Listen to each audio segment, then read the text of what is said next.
Detroit. My name is Joel Fluent Greene. I am a poet, event producer, writer. So we are here to talk about the importance of poetry in the city of Detroit.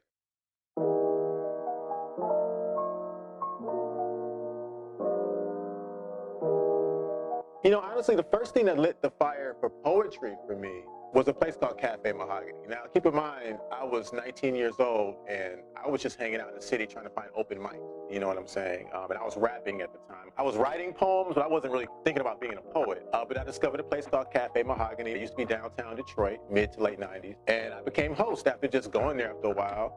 I became the host. And I did it for 3 years. I developed I was around so many serious poets. Here I am, this young, goofy guy. And I was around people that really took this art form and this discipline so seriously. So I grew into it. And I'm grateful to them, and I'm grateful for that because it took me a while. I'm glad I made it to this point because it's what I do, and it's given me so much, So I'm happy to give it back to the city. Our somber home of brick and stone where the cranes stand eerily still. The cost to build those new pyramids was way too high a bill. I've been in over 50 schools around the city of Detroit, outside the city, suburbs, everywhere. I could be somewhere and see a student that I used to have like 10 years ago that will remember me, like, hey, you're Mr. Greene, or you're the poetry guy, or you came to CAS. I'm so proud of that. I love that. The thing I do now, which is I work at Mariners Inn, which is a rehab center and a shelter for men that deal with mental illness, substance abuse, things like that. And I'm the poetry guy. Every single Wednesday, I kick it with these guys that have so much going on in their lives, but for an hour and a half, they're poets. It's the best thing I've ever done with my poetry. The best poems I've ever heard were at Mariners Inn. That's the real. A metronome of come and go, some headed for the hills, but I'll stay home and call her so I'm in this through the ills. So right now, I'm working on a book of all Detroit poems titled The Detroit Poems. And I'm really proud of this book. And yeah, it's just all about my city. All about the streets we know, the people we know, the foods we eat, the smells we smell, the sounds we hear, the things we celebrate, the things we run from, the scary things, the beautiful things, the joyful things, the grief we've experienced over the past year, all the things that make Detroit what it is. And most importantly, the people that have really built this city. But I'm really big on telling the stories of Black Detroiters. I feel like that's my goal, you know what I'm saying? Because I am a Black West Side Detroiter.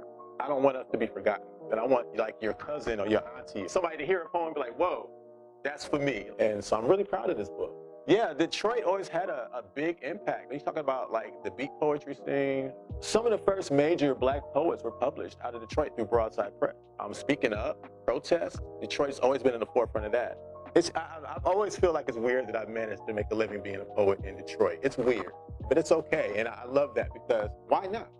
Why can't this place be a place where poetry is a viable thing? Yeah, well, it's crazy. Malika Pryor, who was an amazing person, reached out to me. This was early in the COVID, like April. She had the foresight to be like, hey, this is how things are going to be for a while. We at DHS want to reach out to our people and do something new. What do you have? I was like, oh, heck yeah, let's do this. So we created Pockets of Joy. We had different people come through. We interviewed them, nationally known poets to playwrights like Dominique Morisseau, who was Tony-nominated playwright. People that are from the city that we've been blessing over the years, and we just really did this thing where we engaged our community in a beautiful way early on, but I love that DHS saw that, let's do this now.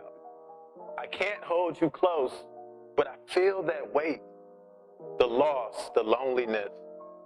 See, we communal folk. We visit Granny on Sunday. Together is how we live.